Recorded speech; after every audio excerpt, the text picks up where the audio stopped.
Okay.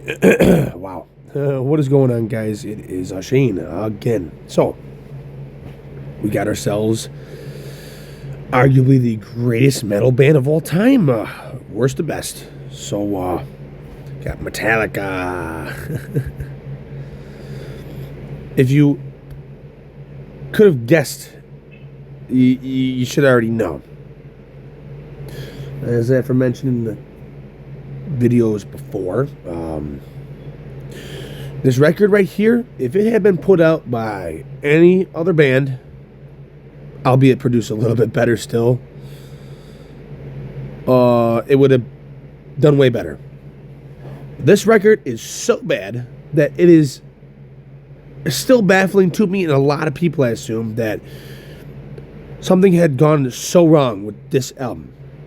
I mean, okay, Jason Newsted had left. James Hetfield was struggling with alcohol, and the entire band was in turmoil, to say the least. And they didn't know if they were going to continue. I mean, look at some kind of monster documentary.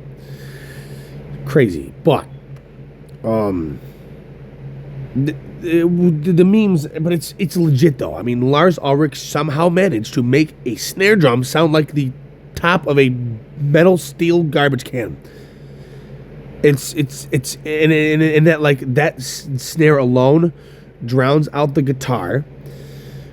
The guitar tone drowns out the singing, and it's just like some of the worst mixed music I have ever heard in my life. And it's from a legendary band. Metallica is the biggest band in the world. Period. Not even just metal, and they are metal. But it's their story that attracts the people, and their music, obviously. But everything about them is universal. But this is a band we're talking about that's played on all 7 continents. Wow, I'm sorry, it's late. All 7 continents. That includes Antarctica. But I would say spin it front to back. It's aged a little bit. A couple songs on there, like The Unnamed Feeling, All Within My Hands, Frantic, Insane Anger, that are kind of, sort of worth listening to. But I'm not being disrespectful to anyone or Metallica. If you like this record, you'll like it. I wouldn't spin this front to back, in my wholehearted opinion. Number 10, you might have seen this coming, Reload. Metallica, after going on hiatus after the 1991 Black Album, had understandably a ton of music to bring to the table. They had so much material that they were able to actually successfully write 2 records with about 10, 11 songs each in the span of basically a year and a half. This record came out in 97, and its predecessor, or I keep saying that, but the one before came out in 96. And they're both aptly titled Load and Reload. But this record, you got a couple great songs in here. Fuel, fucking, don't listen to the song Fuel, the opening track, if you don't want to get a fucking speeding ticket. Memory Remains, great song. Fixer is a good song. Low Man's Lyric is a good little ballad. The Unforgiven 2 is actually a really good ballad. But you got songs in here like Slither, Bad Seed, Carpe Diem Baby, Prince Charming, Attitude is a horrible fucking song. Ugh, it sounds like you just like wiped your finger on your ass and sniffed it. Like, it smells pretty bad. It's just terrible shit, man. But we'll go to next one. Next one, as you can understand, is a load. Fun fact you might not know is this record right here you're looking at. If you could guess what you're looking at, you wouldn't, unless you know what I'm about to tell you. But that right there is a bunch of semen, like male reproductive liquid, and blood. So that is semen and blood that has been poured onto 2 pieces of plexiglass and smashed together and photographed from underneath. That is what that is. So, oh my God. Look, this record, I actually truthfully first heard it. I agreed with a lot of the sentiment, and the sentiment on these records is what brought me to them originally, Load and Reload. But I actually like the record Load a lot. The fans don't. So putting it lower. But if I a personal ranking, I put this at about a 6. Give it a little more credit. Until It Sleeps is a phenomenal song. I actually think The House That Jack Built is a banger. King Nothing, Outlaw Torn, 2x4 and Ain't My Bitch. I actually think if you want like good classic crazy rock, it's this record is phenomenal. But if you're looking at it in the sense of Metallica, it's not that good. It really ain't. But there's so bangers on there. It's a good album, for sure. So the next one brings us to the post Jason Newsted era. This is Hardwired to Self-Destruct, 2016. Now this record, look, I have it lower than Death Magnetic because a lot of this record to me sounds like filler songs. Now That We're Dead, it's like filler. Moth into Flame is okay, but not great. A couple of the tracks I will give some credit to are the title track, Hardwired, which is actually just Hardwired, not To Self-Destruct, but I think that's smart, kind of. But I think the only really good thrasher up until 72 Seasons, ever since they released the Black Album, was Spit Out the Bone. Huge thrasher. And like I said, Moth into Flame isn't terrible either, but it's not great. But it's not a bad record, but it's not a good record. And it's newer Metallica, so it's still them going back to their roots, but it's not. I hate to say, this record is actually, I was excited when it first came out and liked it for the first couple of weeks. I listened to it, but as I kept listening to it and then comparing it to their other music, it aged even worse for me, honestly, which most records tend to age well. I just don't like this record that much, but it's still not bad, though. It's a good piece of music. And now, we're on to Death Magnetic. It's higher than it should be, honestly, because it is their first return to their thrash roots since they released the Black Album 17 years prior. And this came out in 2008, obviously, then. There are songs in here that are good. All Nightmare Long is good. The Day That Never Comes, they actually played that at the Syracuse show I was just at, where Metallica played Syracuse for the first time since 1996. 29 fucking years. But I love the song, The Day That Never Comes. Love it. Cyanide is really, really good. Suicide and Redemption is a great song. Sorry, I had a hair in my mouth. Ew. But overall, not a bad return to their roots. I think it's a good album, though. But like I said, some of the songs were great, and I hate to say they carried some of their Saint Anger production skills into the production of this record, because this record is produced way better than Saint Anger. But if I had to rank like album production by Metallica, Saint Anger's the worst, and this is the second worst. I think the sound is not good, and then Justice is third because they shut off fucking Newsted's bass. But it's a bunch of dicks, you know. But I love them. They're my favorite. Every human's fucked up though in their own way. Yeah, Death Magnetic got 7 for sure. You know, it's still not bad though. Great solos. Kirk came up with some great riffs.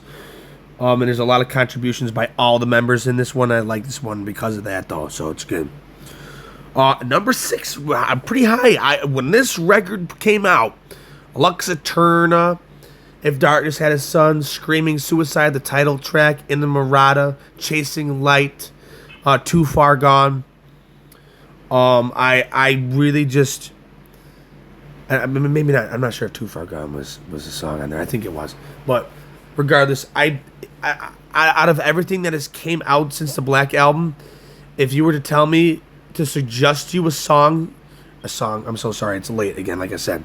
If you were to tell me to suggest you a record that's worth spinning front to back and like having a drink or smoking a cigarette to or a joint to, out of any recording after 1991, I would suggest 72 Seasons. Their 2020 I believe this came out in 2023 or 2022. I can't remember. No, this came out in 2023. That's right. But still a phenomenal record. And Lux Eterna, besides Spit Out the Bone, is their best thrash song to date. Lux Eterna. Fucking awesome tune, too. And the music video for that has so much lights in it. Lux Eterna is fucking epic. And honestly, dude, I think Metallica finally encompassed their abilities to put on a amazing show that they already had since like the early 2000s. Because if you watch the Lux Eterna video and then you watch a show from the 72 Seasons tour as of recently, I've been to a couple of these shows now. I've seen Metallica twice in the past year. Dude, Metallica is... I almost didn't go to Syracuse because I honestly don't like traveling much. But I've done it plenty of times, so I'm getting used to it. And I'm going to keep doing it for you guys. But my channels is it's a clusterfuck of epic shit. But anyways, these shows are worth driving hundreds of miles to see. Metallica is... And they're touring with Pantera. It's like you know what I'm saying. Insurmountable experience. Now we have our lowest Burton record, lowest 80s, lowest pure, what people would call the real Metallica from fucking 83 to 88, the 4 records, but lowest one. This good, great first record, and this catapulted them to success. But there's a couple reasons I had this as low as it is. Again, production, not great. But at the same time, it does go with it because it's a raw sound. But it's sometimes in some songs a little too raw. Another reason I actually put this record lower, and I'm not one to be a little baby, but I usually tend to see both sides of every scenario. And they ripped off Dave Mustaine with this record hardcore. Dave Mustaine wrote... I will actually name and Ride the Lightning and Master Puppets even has this stuff on it too.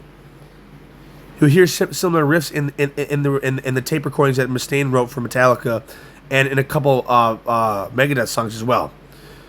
Songs that Metallica has completely taken from Dave Mustaine go as follows. Well, not completely, but they've stole riffs from him. Four Horsemen, Jump in the Fire, Phantom Lord, and Metal Militia were Mustaine riffs. That's on this record here. Ride the Lightning has a spider chord that Mustaine wrote. The Call of Cthulhu. And I think that's all for Ride the Lightning, but I could be wrong. I think I am. I think that's all. But specifically the intro to the Call of Cthulhu, Mustaine riff. And the Four Horsemen on this record here you're seeing, it was almost a carbon copy of the Mechanics. If you go listen to the song Mechanics by Megadeth, it's a carbon copy of each other. Because that was the song that they completely ripped off Mustaine. And actually, there's a bridge in the song Leper Messiah on Master of Puppets. But I love Leper Messiah is one of my favorite songs by Metallica. And I'll rank my top favorite Metallica songs of their entire discography at the end of this video as well. But I still think Kill 'Em All is awesome, and they brought Cliff Burton in, and they actually, believe it or not, you might not know this, they recorded half of this album in Rochester, New York, Western New York, which is basically where I'm from. Like not Rochester, I'm from Buffalo, but the whole area, I'm very, very familiar with it and know a lot of people in it, so it's definitely very, very, very cool. But Kill 'Em All is, regardless of who ripped off who, it was recorded awesomely, and it sounds good, so... And it catapulted them to success. And Metallica are still legends, and they didn't just rip off Mustaine and piss off with the money. They used it to help, and they've helped so many people, and so many things have happened. And honestly, I'm glad that we have both Metallica and Megadeth now. So sweet, you know. But yeah, this record is a classic, anyways. Not in the number one spot for me, but my favorite Metallica record is Injustice for All. For losing their brother, Cliff Burton, and for not having bass, this thing is a monster. If they had Cliff Burton, let's say they had done all of what you hear in this record, except Cliff Burton was still alive and had a couple extra, like maybe let's say there was a bass solo as well. Cliff Burton tracked under all these songs. I would put this at number 1 instantly. But unfortunately, because Burton isn't here, and they seem still a little lost, and they turned off Jason's bass, it does bring it down. But I think the musicianship on this record is their best out of all their records. The speed, the intensity, and the coordination is insurmountable.